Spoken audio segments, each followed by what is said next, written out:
gente! Sejam muito bem-vindos ao canal Quest Interativo. No programa de hoje, nós vamos estar recebendo o Dr. Antônio Blisca Júnior. Ele é pesquisador da Unicamp, a Universidade de Campinas. O Dr. Blisca, ele vai falar pra gente, ele vai contar pra gente aqui sobre o tema comercialização de flores, frutas e hortaliças, abordando também as estratégias, a gestão, o cooperativismo e as linhas de crédito.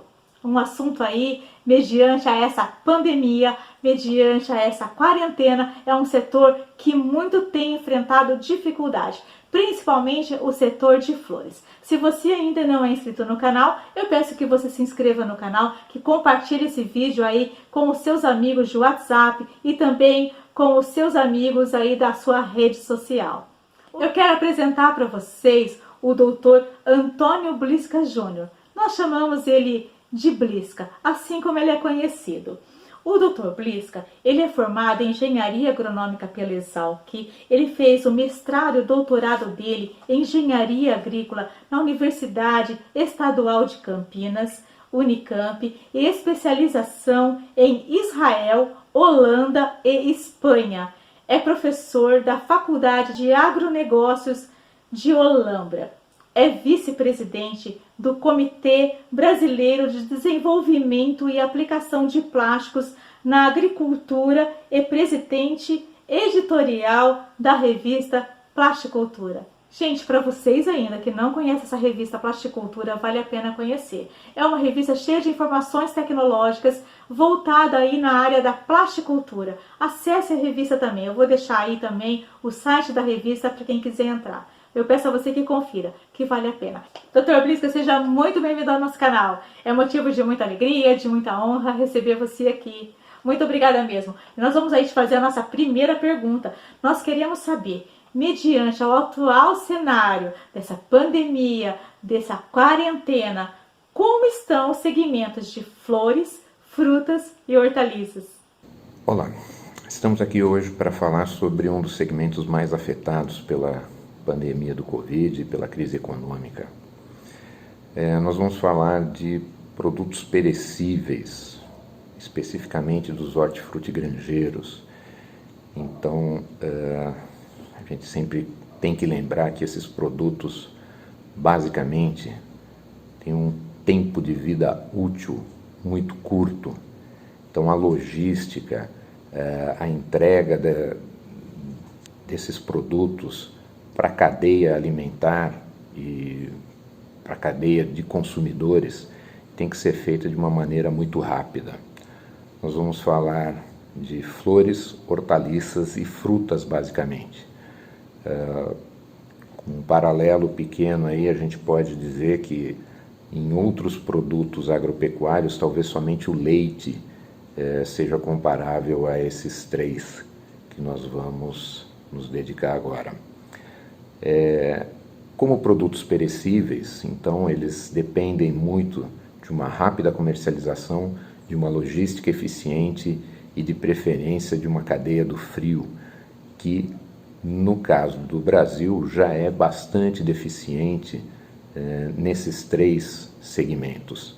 Ela é utilizada muito pouco em relação ao que deveria ser, em função de a gente estar num país de clima tropical.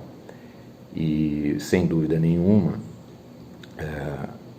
a falta dessa cadeia de frio agrava ainda mais esse problema nesse momento de crise, porque nem o produtor e nem o setor intermediário da cadeia de distribuição tem condições de segurar esse produto por muito tempo, não tem condições de armazenagem. Então, tudo isso acaba agravando a situação e provocando grandes perdas para a cadeia como um todo, mas principalmente para o primeiro elo, que é o empresário rural que está lá no campo. Então, esse é um segmento muito afetado e a gente vai tentar falar um pouquinho aqui agora do que pode ser feito nesse momento de pandemia e do que deve ser feito no pós-pandemia também.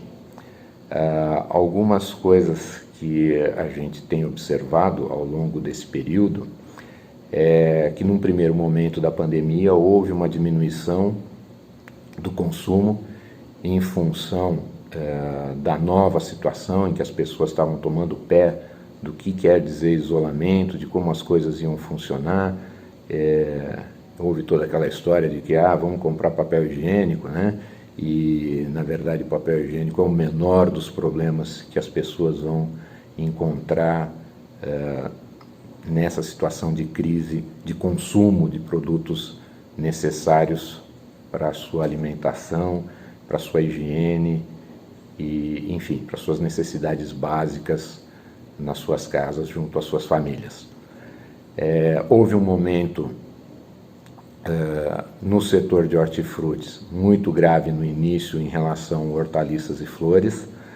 A parte de flores, sem dúvida nenhuma, está sendo e continuará sendo a mais afetada desses três, e nós vamos tentar detalhar então um pouco de cada uma dessas situações. Num primeiro momento, as hortaliças tiveram uma queda de consumo por causa principalmente dos fechamentos aí dos bares, restaurantes, hotéis, etc., e que respondem por uma boa parte desse consumo, ou pelo menos dessa distribuição até o consumidor final, porque você tem toda a parte de comodidade dos pratos e das saladas, né, principalmente nesse caso que a gente está falando, sobremesas, à base de frutas, entregues nas mesas diretamente. Então toda a parte de preparo, de lavagem,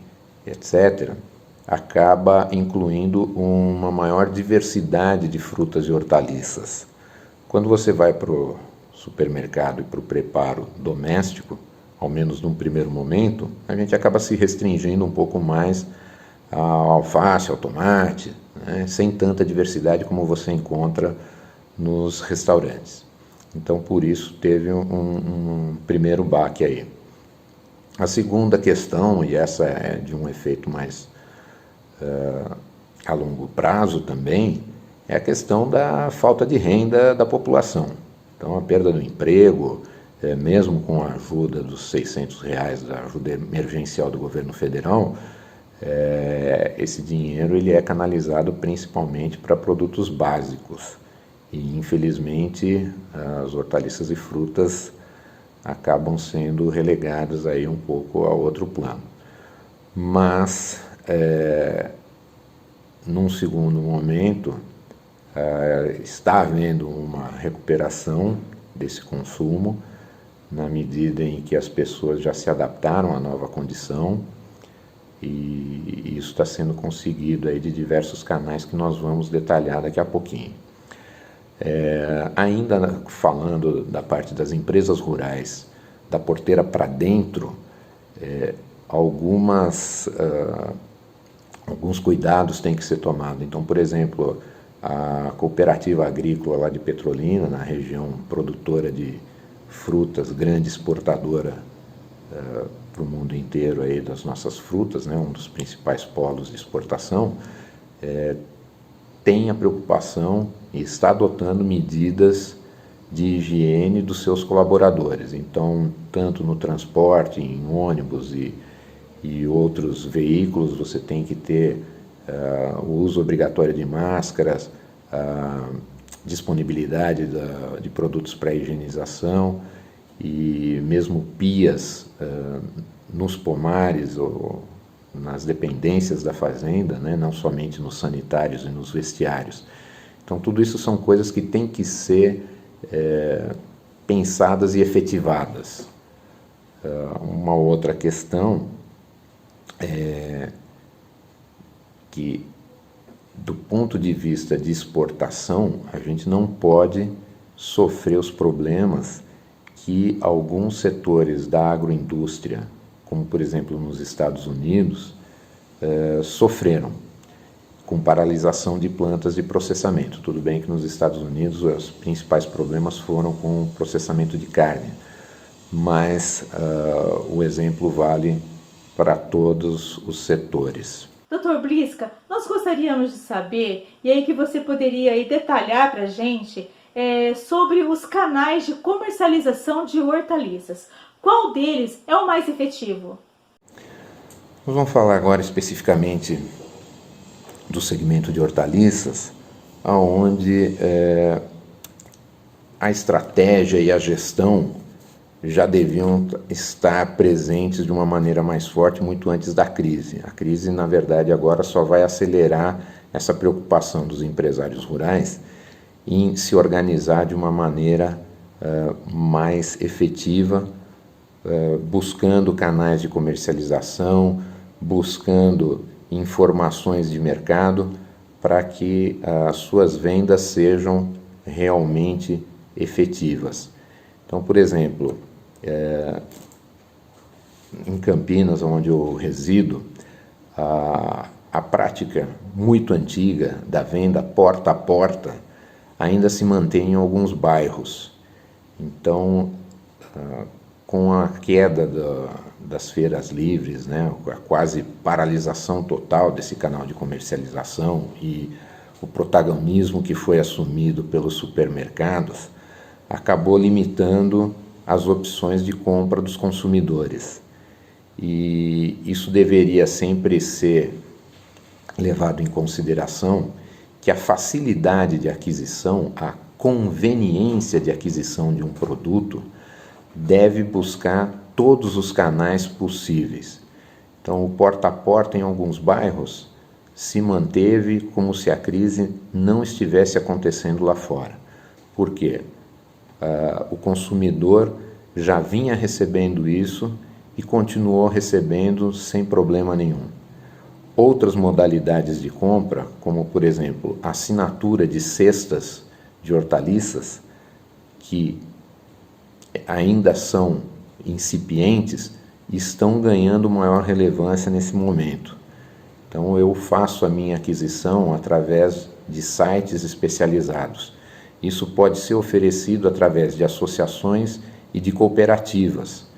Então, uma resistência que o agricultor tradicional, o empresário rural tem em utilizar a internet e essas novas formas de alcance do consumidor está caindo por terra, literalmente.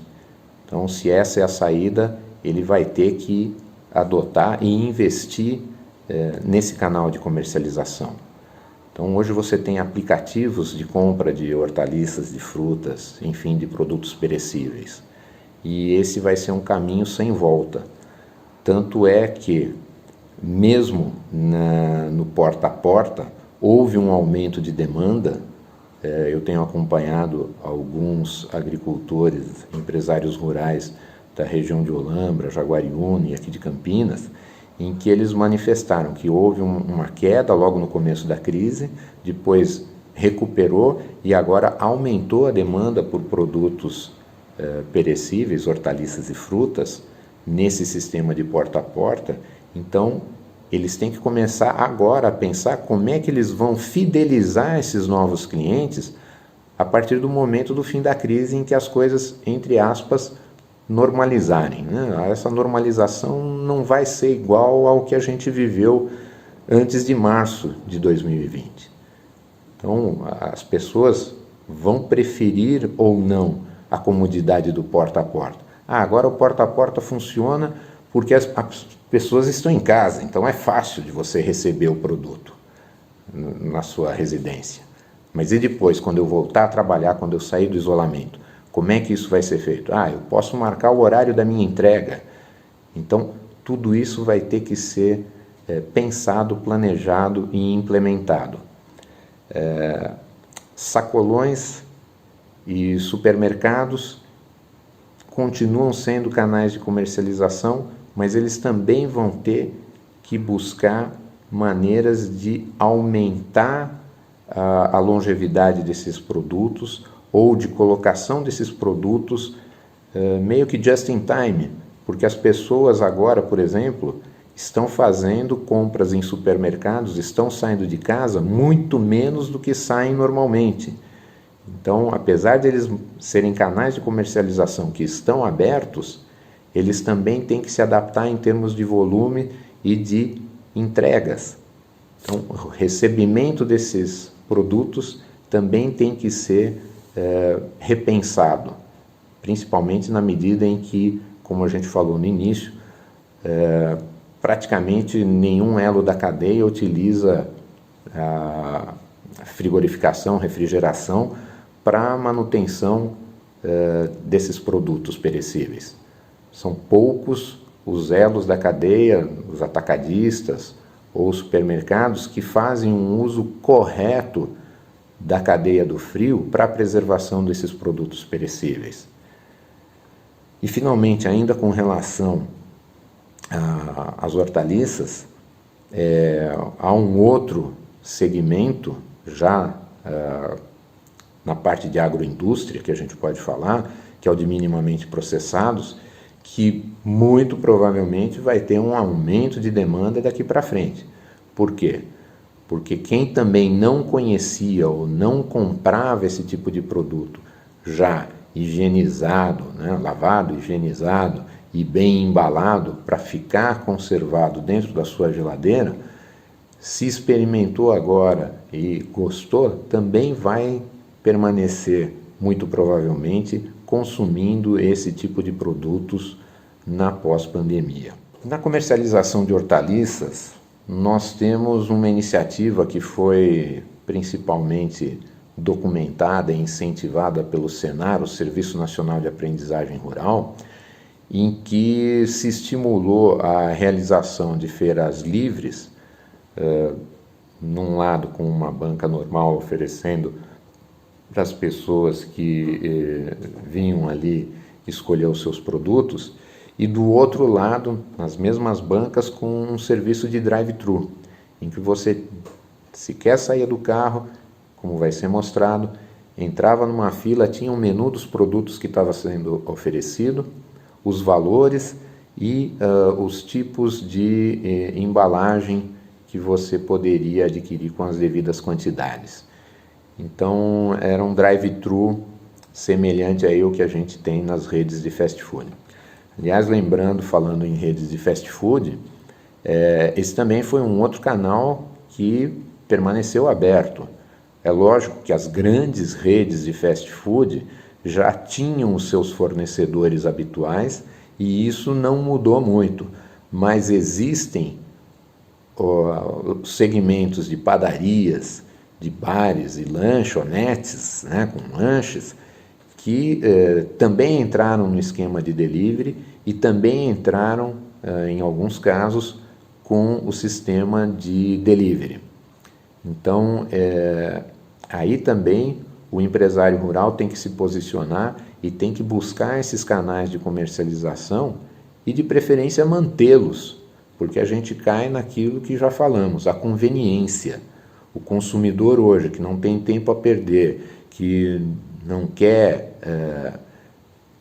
ficar na cozinha, né? Apesar de que nesse tempo de pandemia uma das coisas que mais se fez foi justamente cozinhar, eu falo que não foi um isolamento, foi praticamente um confinamento de engorda, né? Mas isso não foi com todo mundo, não foi com todas as classes sociais.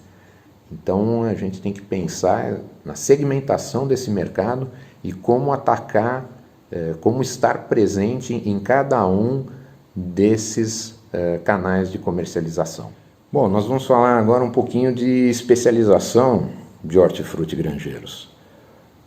Se por um momento, em épocas normais, é interessante você trabalhar num canal de comercialização exclusivo e com um produto diferenciado e também exclusivo, nessas situações de crise, como a gente viveu e está vivendo agora com a pandemia, a especialização traz um risco muito grande, traz um tombo muito grande. Então, um dos principais exemplos é a parte de cogumelos. Se você tinha, por exemplo, uma produção de cogumelos voltados a restaurantes, gourmets, em centros de consumo mais sofisticados, isso foi um problema. Também gerou perdas para alguns produtores de forma bastante significativa. Então, a especialização vai contra aquele ditado, né, que diz para você não colocar todos os seus ovos na mesma cesta.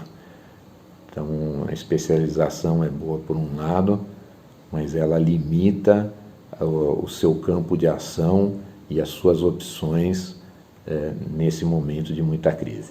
E eu estou chamando a atenção para esse ponto porque isso implica numa gestão estratégica do posicionamento da sua atividade econômica, da sua empresa rural.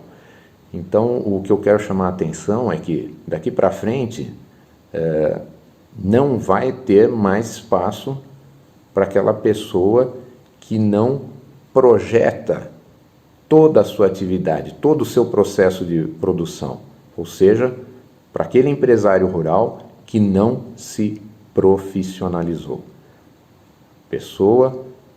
A liderança da atividade econômica no campo tem que se profissionalizar. Você pode ser muito bom como técnico na sua parte de produção, dominar questões como adubação, manejo fitossanitário, variedades que estão sendo demandadas em termos de genética, de resistência a pragas e doenças, mas você pode ser uma pessoa não tão boa assim na administração financeira, na administração da equipe de trabalho, e mesmo isso tudo se aplica quando nós estamos falando de agricultores de menor porte que fazem uso de mão de obra familiar. A mão de obra familiar, os colaboradores familiares fazem sim parte de um processo produtivo como empresa. Todas essas atividades têm que ser organizadas como empresa, porque senão você não sobrevive não só como agricultor empresário rural, mas também acaba comprometendo a sobrevivência de todos os seus familiares. Então, eu costumo dizer que, para mim, não importa o porte da empresa rural, nem quem são os seus colaboradores, quem são os recursos humanos que estão sendo utilizados nessa empresa. Eles têm que ser levados de maneira profissional. Doutor Blisca, detalhe para a gente aí agora sobre os canais de comercialização no setor de frutas e fala para a gente também qual deles é o mais efetivo. Vamos falar agora um pouquinho sobre o segmento de frutas. Igualmente um produto perecível, igualmente muito afetado. Falando com alguns amigos aqui na Ceasa de Campinas, a gente sabe que teve uma queda expressiva aí nas vendas, dependendo do produto, mas na média aí em torno de 30%, um pouco mais, um pouco menos. E isso é bastante, gente, é muita coisa. E para recuperar vai demorar. Então, infelizmente, a gente não tem boas notícias e não adianta querer tapar o sol com a peneira. Corte de pessoal, desemprego, vai afetar, sim, alguns segmentos da cadeia agrícola no Brasil. As frutas, quando a gente fala de exportação, estão sofrendo alguns problemas, mas são mais problemas de processo do que propriamente de queda de vendas ou alguma outra coisa. Então, por exemplo, se antes boa parte das frutas era exportada através de aviões, né, do modal aéreo, no momento, com a queda de mais de 75% dos voos internacionais, esse deixou de ser um meio de levar o produto brasileiro para o exterior, ou ficou extremamente limitado, certo?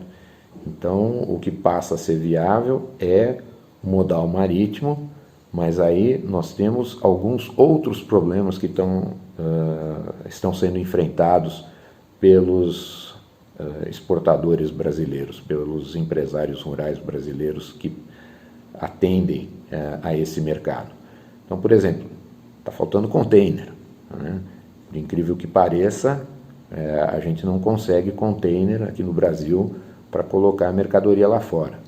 Ou se consegue o container, você não tem aquela expertise de como embalar esse material para chegar no seu destino com um tempo de transcurso, de percurso muito maior. Então, se no avião era uma questão de algumas horas, 24 horas você saía do Brasil e entregava na Europa, ou seja lá onde fosse, com um navio, isso muda completamente. Então, está se buscando profissionais que tenham essa expertise de trabalhar produtos perecíveis para que cheguem com boa qualidade ao destino, mas num percurso de tempo muito maior. E isso também não é fácil. Nós temos pessoas na área de pesquisa, nas universidades e institutos de pesquisa aqui no Brasil, capacitados para fazer esse tipo de trabalho. Mas, infelizmente, são poucos. Aí isso é um outro problema crônico nosso aqui no Brasil, é a falta de investimento, de recursos adequados, tanto na formação, quanto na contratação e quanto na utilização desses recursos humanos de pesquisa no setor público brasileiro, e falta de incentivo também. Agora o setor privado está sentindo isso na carne, né, vamos dizer assim, de que você não tem profissionais em quantidade suficiente para resolver esses problemas que apareceram com a crise. Quando a gente fala de frutas ainda, eu gostaria de lembrar um outro problema. Eu tenho muito contato com a cadeia da produção de banana, e aí também falta um pouco a ação, a coordenação do Ministério da Agricultura no planejamento da cadeia como um todo no Brasil. Você tem um excesso de oferta de banana aqui no Brasil, com diferentes regiões produtoras, e causando aí uma depressão nos preços já há alguns anos. Isso é recorrente. E muitas vezes a crise nos obriga a sair da zona de conforto. Então, de novo, a questão da gestão, de você buscar alternativas de maneira planejada e de maneira organizada. Então, eu destaco aqui que, em plena crise, o Vale do Ribeira, através da fazenda Univale, está colocando banana na Argentina. A Argentina, nesse momento, não tem banana, e nós temos banana de sobra. Então, mesmo com crise, desde que bem organizado, bem implementado, é possível fazer um trabalho para a colocação de frutas brasileiras no exterior e abrir novos mercados. A Argentina é nosso vizinho, Mercosul, está aqui do lado. Então você não precisa de avião, você não precisa de navio, você pode fazer isso tranquilamente através de modal rodoviário. Parabéns aí para o pessoal do Vale do Ribeira, mais uma vez, mostrando capacidade aí da agricultura brasileira. Ainda com relação ao mercado de frutas, nós tivemos acesso a algumas informações da Abrafrutas. No caso da exportação de manga, por exemplo, está sendo levantado um problema da falta de agroquímicos, de produtos fitossanitários para a pós-colheita dessas frutas. Então, no caso específico da manga, não adianta eu ter todo o trabalho de produção dessa fruta e, na hora de fazer a comercialização, a exportação, eu não ter os produtos fitossanitários necessários para a pós-colheita dessa manga. Então, isso é uma coisa que também precisa ser olhada com cuidado pelo Ministério da Agricultura, pelas autoridades, para que a gente não comprometa o trabalho aí de vários meses no finzinho desse trabalho. É um investimento que foi feito aí ao longo do tempo pelo empresário e que pode se perder por um detalhe na questão da pós-colheita.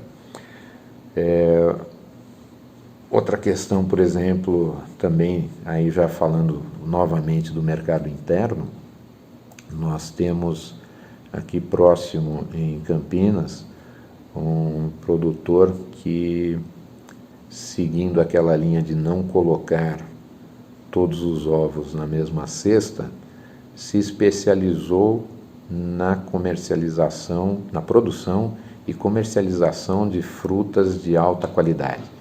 Ele tem há mais de 40 anos um ponto de comercialização no CEAGESP em São Paulo e, no caso, é um box no CEAGESP. E um dos exemplos que ele estava colocando é não a dificuldade de colocação da fruta, mas a queda do preço. Então, por exemplo, siriguela, né? Que muita gente provavelmente nem comeu, nem conhece siriguela, mas ele relata aí problemas de queda de preços da ordem de 50%. Então, para a sorte dele, ele tem uma produção de diversas frutas e ele não segue aquela cartilha de ser especialista ao máximo. Ele se preocupou em trabalhar com qualidade ao máximo, mas em diversas frutas. Então ele tem sim os ovos guardados em várias cestas e não numa única cesta. Dr. Bliska, vamos passar agora para o setor de flores. Sabemos aí que grande dificuldade o setor de flores enfrentou nessa quarentena, nessa pandemia. Nós queremos saber como estão funcionando esses canais de comercialização e qual deles tem sido efetivo, tem tido aí maior resultado. Bom, agora vamos falar de flores. E infelizmente nem tudo são flores, muito pelo contrário. A prioridade das pessoas em momentos de crise é outra.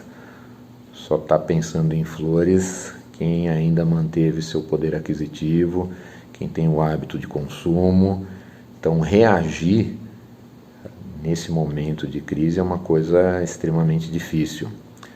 A gente ficou sabendo da iniciativa de um produtor no Cinturão Verde de São Paulo, ali na região de Arujá, que logo nas primeiras semanas, para não perder a sua produção, se não me engano eram orquídeas, fez uma divulgação nas redes sociais, oferecendo a venda de seus produtos pelo preço que as pessoas quisessem pagar, desde que elas fossem até o sítio para retirar esse produto.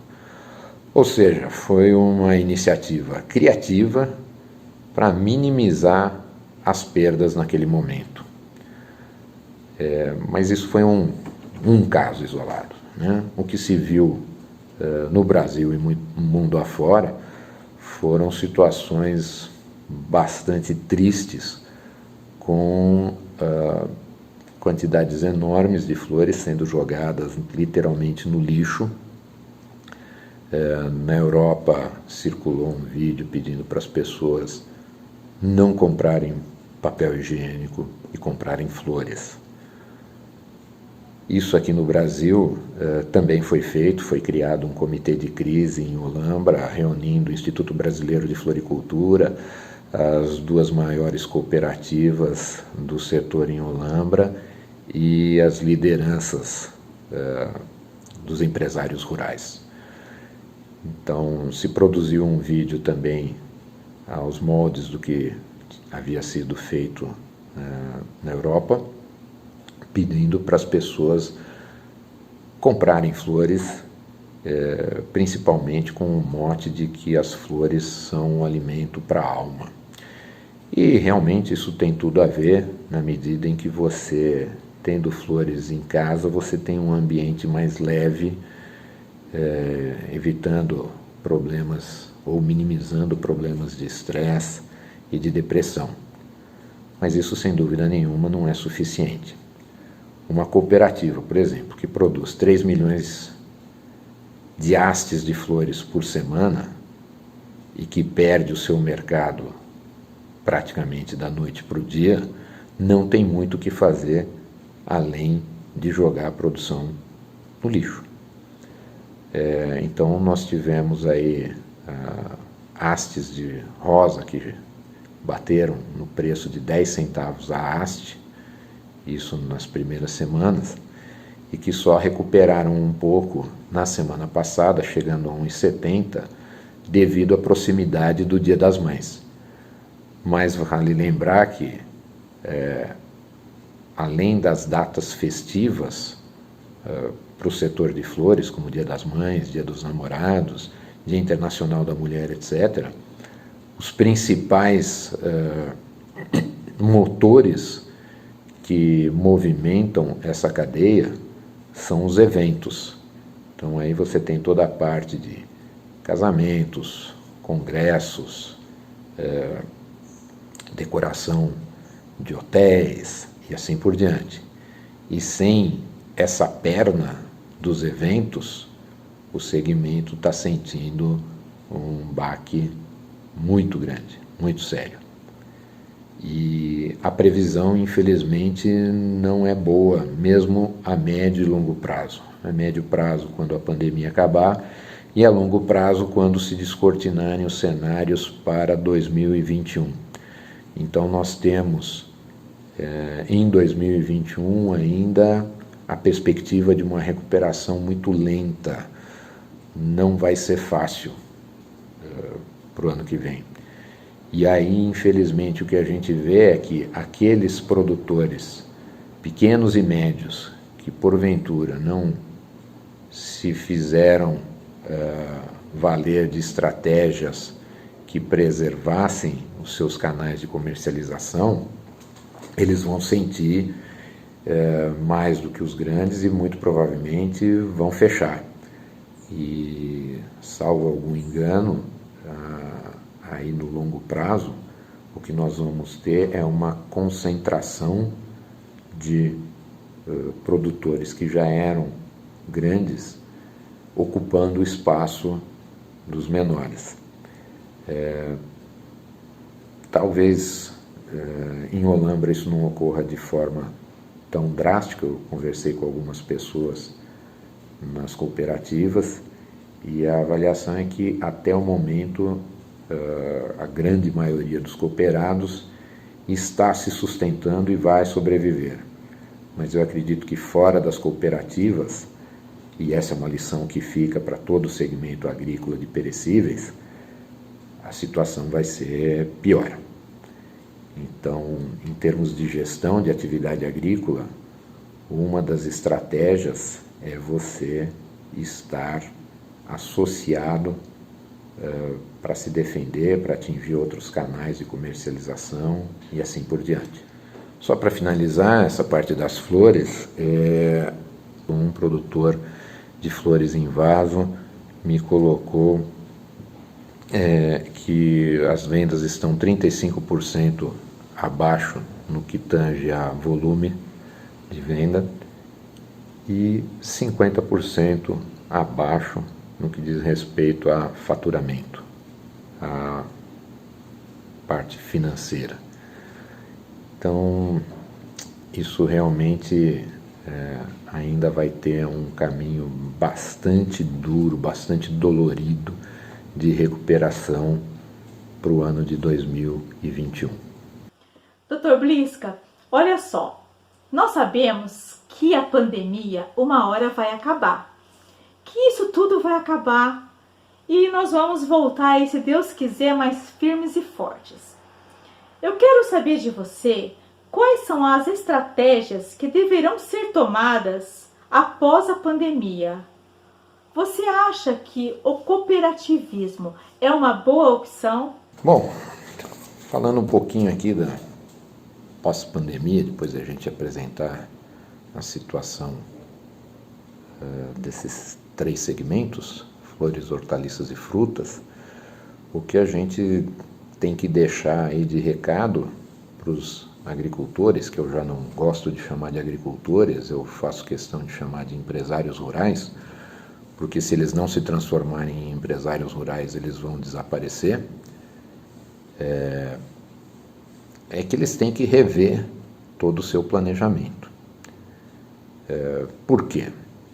Vou dar um exemplo de uma pequena cooperativa que existe no Paraná, a Cores da Terra,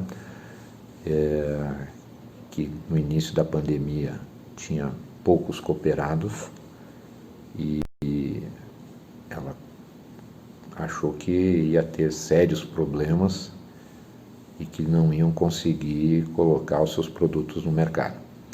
Ela nasceu em 2016, trabalha com hortaliças orgânicas principalmente e vende por assinatura, além de atender também pedidos avulsos. Para surpresa deles, eles tiveram que convidar mais produtores a participarem da cooperativa para atender a demanda que aumentou durante a pandemia. Então, essa questão de você diagnosticar corretamente o que está acontecendo e tentar prever os cenários possíveis, e aqui, por favor, quando a gente fala em gestão, ninguém adivinha nada. Nenhum mago da gestão poderia dizer que ia prever o que ia acontecer em 2019 e que a gente ia ter tudo isso que nós estamos vivendo hoje. Mas prever cenários favoráveis e cenários desfavoráveis é função de um bom gestor. E ter estratégias do que fazer nesses momentos também é função de um bom gestor, tanto para o bem quanto para o mal. Bom, no que diz respeito a outras medidas, é lógico que assim como a gente teve um auxílio emergencial de R$600 para as pessoas autônomas, desempregadas e assim por diante, é preciso que o governo, o Ministério da Economia e o Ministério da Agricultura olhem também para o setor agrícola, com carinho e pensando em como resguardar ou como auxiliar principalmente os pequenos e médios empresários rurais.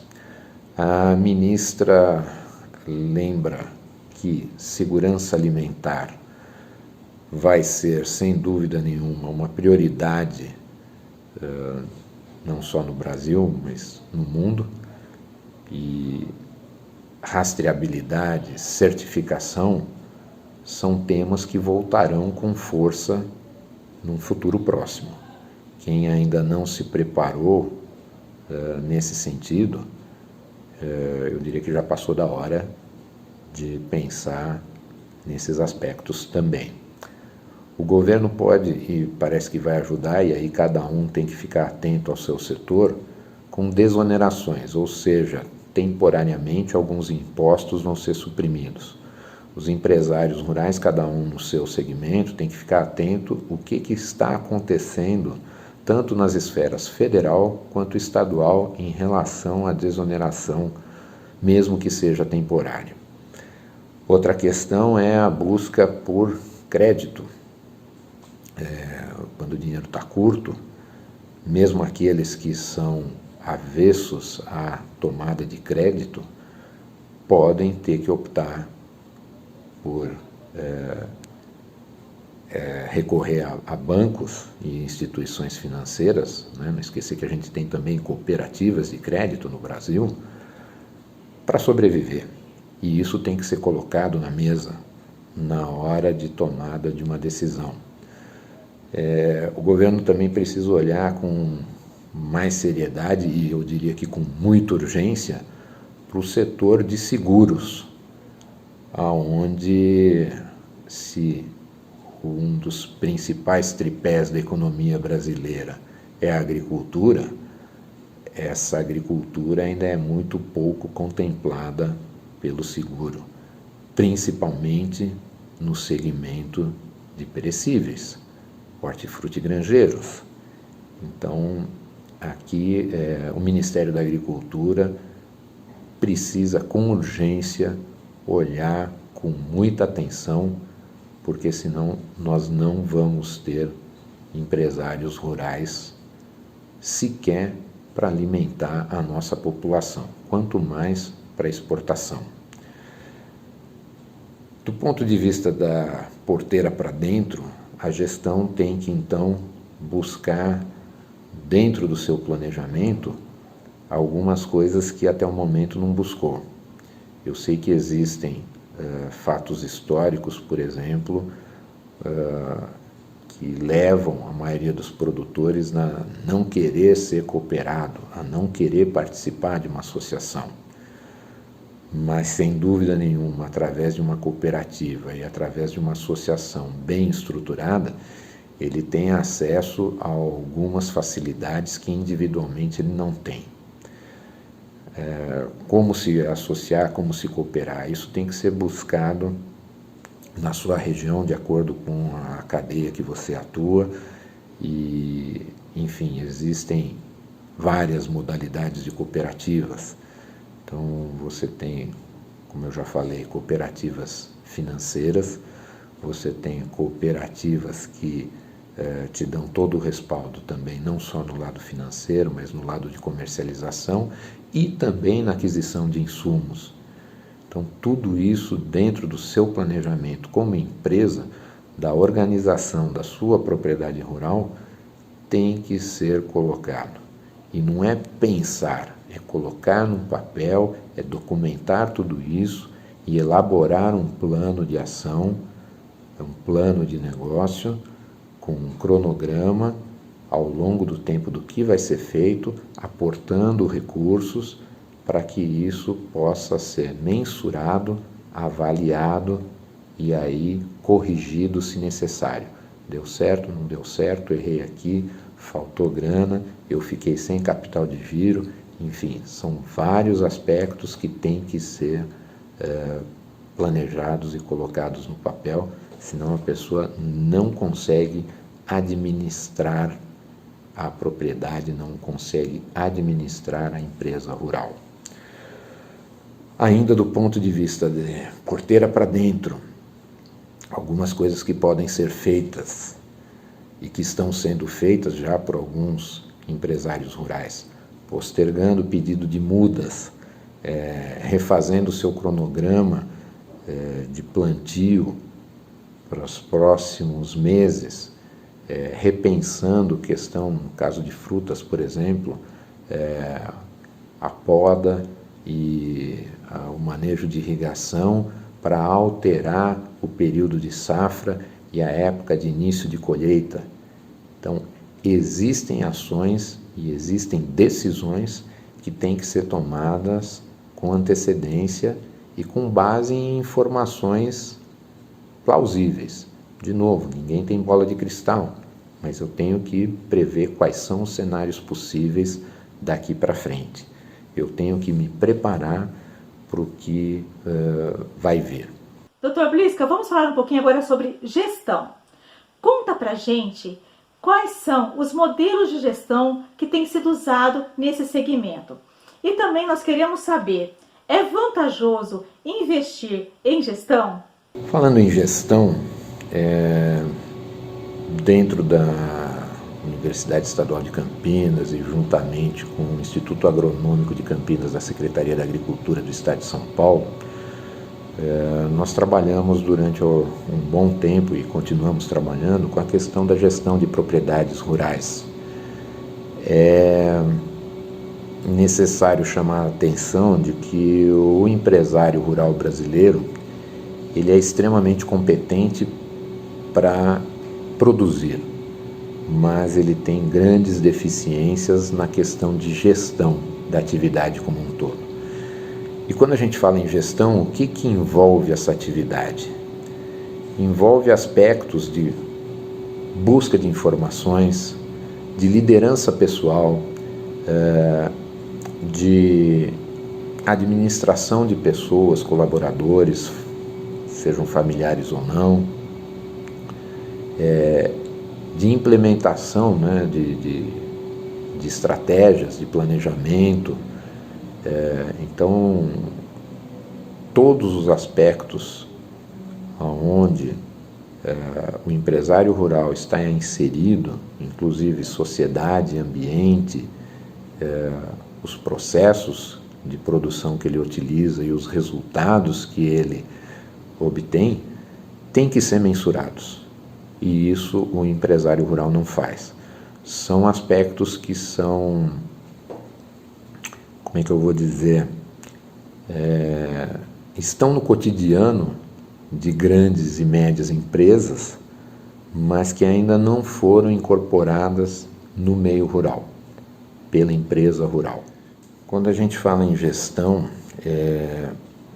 um dos pontos que alguns empresários acham que é desnecessário, ou que é moda, ou que muitas vezes até é verdade, de que são investimentos, mas que trazem pouco retorno, é a questão, por exemplo, da certificação. E hoje você tem inúmeras certificações no mercado, desde certificação orgânica, inclusive para frutas, hortaliças, você tem isso, você também tem certificação para flores, e você tem outros tipos de certificação, como por exemplo o Fair Trade, que é aquele que busca o comércio justo. Nesse momento de crise, uma das coisas que tem que ser olhada também com especial atenção pelo Ministério da Agricultura e pelas autoridades é a questão da solidariedade, principalmente das grandes redes de supermercado. Elas pagarem um valor justo para aquilo que vai ser ofertado para os seus clientes a partir do começo do elo da cadeia, que é o empresário rural. Ele não pode ser sacrificado nesse momento mais do que ele já é, na verdade. Porque normalmente o primeiro elo da cadeia é o que menos recebe do último elo da cadeia aqui do consumidor. Nesse caminho aqui, nesse meio de caminho, os intermediários acabam auferindo lucros bem maiores do que os produtores aqui no começo da cadeia, principalmente se a gente considerar os riscos que eles assumem. A agricultura é considerada a atividade de maior risco dentro da economia. E acabar com os agricultores e empresários rurais é matar literalmente a galinha dos ovos de ouro. Então, é preciso muita atenção, eu diria até de fiscalização, tanto por parte do governo quanto dos próprios consumidores, para preços abusivos e assim por diante, para a gente não ter problemas de desabastecimento e principalmente pensando nas classes sociais menos favorecidas, para que isso não venha causar aí graves problemas que a gente pode ter de convulsão social também por falta de alimentos. Então é um ponto crítico nesse momento que a gente tem que realmente prestar muita atenção. O trabalho que a gente desenvolve na parte de gestão implica numa autoavaliação da propriedade rural, do empresário rural. São 64 indicadores que a gente utiliza, baseado numa metodologia que foi inicialmente criada pela Fundação Nacional da Qualidade e que depois nós fizemos a devida transposição para o meio rural. Então é uma maneira rápida de a pessoa se situar e iniciar o diagnóstico dos seus pontos fortes e dos seus pontos fracos. Ou seja, ela enxergar, como se fosse numa fotografia, aquilo que ela precisa trabalhar mais e melhor na administração da sua propriedade, do seu negócio rural. E por que isso é importante? Porque isso implica na sobrevivência da empresa rural. Nesse momento de crise que a gente está vivendo, é como você se situar no meio de uma tempestade e tentar vislumbrar para onde que está o porto mais próximo e como chegar lá da maneira mais segura.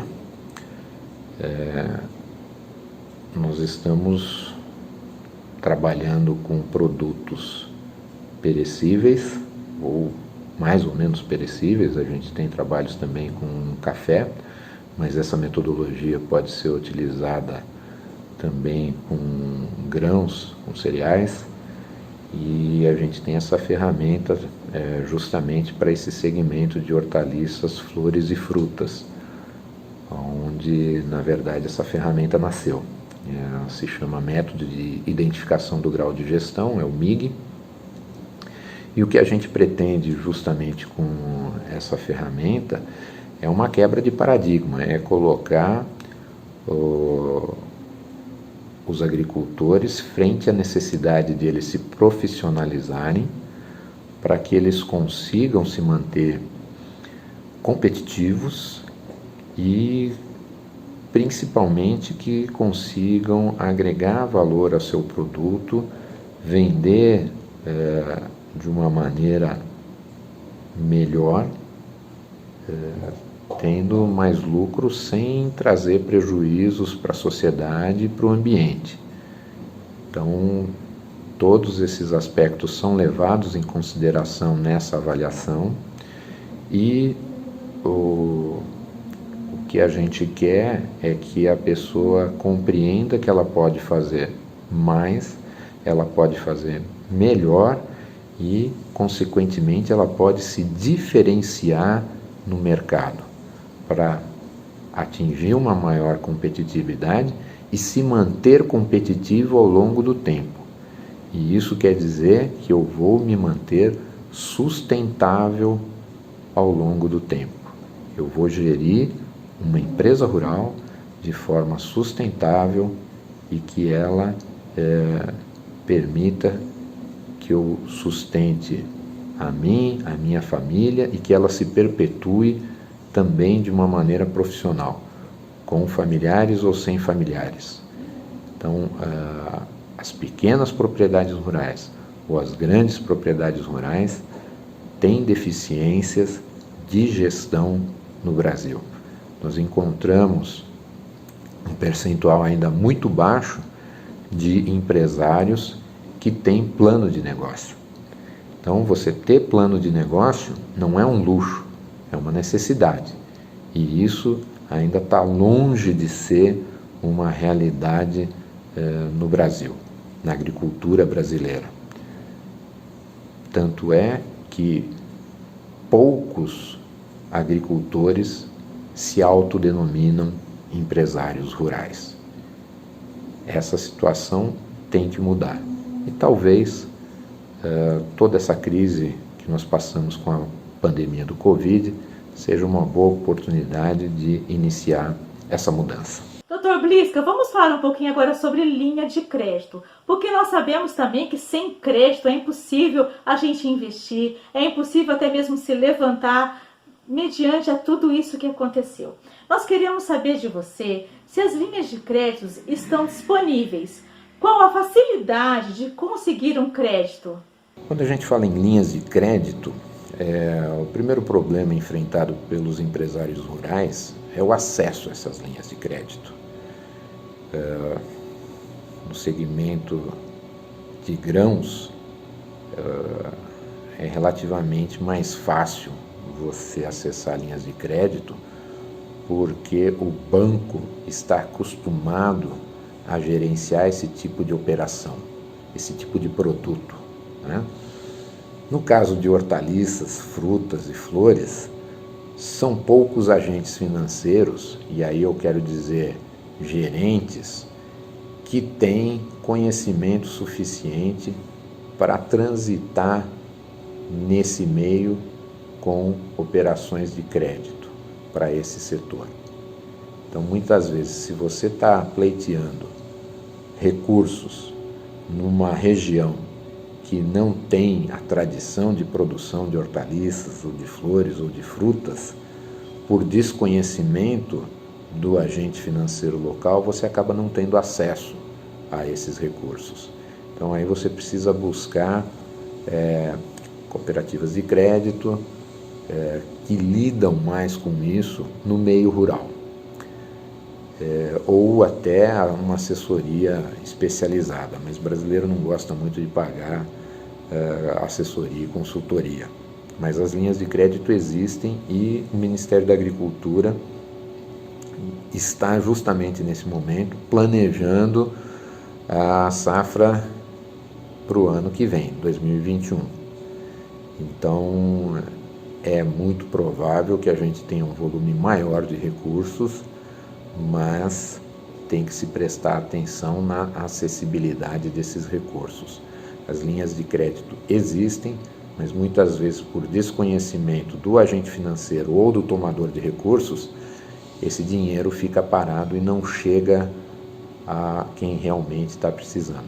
E eu acredito que para o ano que vem muita gente vai precisar desses recursos, sem dúvida nenhuma. Dr. Blisca, eu gostaria agora que você deixasse as suas considerações finais. Para terminar, então, Elaine, eu queria agradecer a oportunidade que me foi dada de estar aqui conversando com você, com seus clientes, amigos, com seu público, enfim, e deixar uma última mensagem, sem querer iludir ninguém, só lembrando que um bom gerente, um bom líder, um bom empresário rural tem que viver antenado, buscando informações atualizadas, buscando novidades, enfim. E isso eu posso dizer como editor da revista Plasticultura, com a experiência de 14 anos levando o conselho editorial, nós sempre primamos em trazer novidades do ponto de vista de tecnologias, do ponto de vista de novos mercados, novas variedades, novos processos de produção, enfim, informações que permitissem aos tomadores de decisão uma base segura de informação e não achismos, não querer fazer as coisas somente porque o vizinho está fazendo e assim por diante. É lógico, a gente tem que ficar de olho na concorrência, no vizinho também, mas as decisões têm que ser tomadas de uma maneira realista e baseado realmente em fatos, em coisas mais palpáveis do que a mera intuição. Dr. Blisca, eu quero te agradecer mais uma vez por você ter aceito prontamente o nosso convite, por você ter aí tido a sua disponibilidade de falar com a gente sobre a comercialização de flores, frutas e também de hortaliças nesse momento de quarentena, nesse momento de pandemia. Um setor aí que tem sido muito abalado. Eu também quero deixar aqui registrado que o Dr. Blisca, ele é também editor da revista Plasticultura. Para quem não conhece, eu vou deixar no rodapé aí para vocês estarem acessando a revista Plasticultura. É uma revista maravilhosa, cheia de informações tecnológicas no que envolve aí a plasticultura, tá bom? E também eu quero pedir para você que não se inscreveu no canal Quest Interativo, que se inscreva, que compartilhe esse vídeo com os seus amigos de WhatsApp e também nas suas redes sociais. Tá bom, gente? Então um forte abraço e até mais!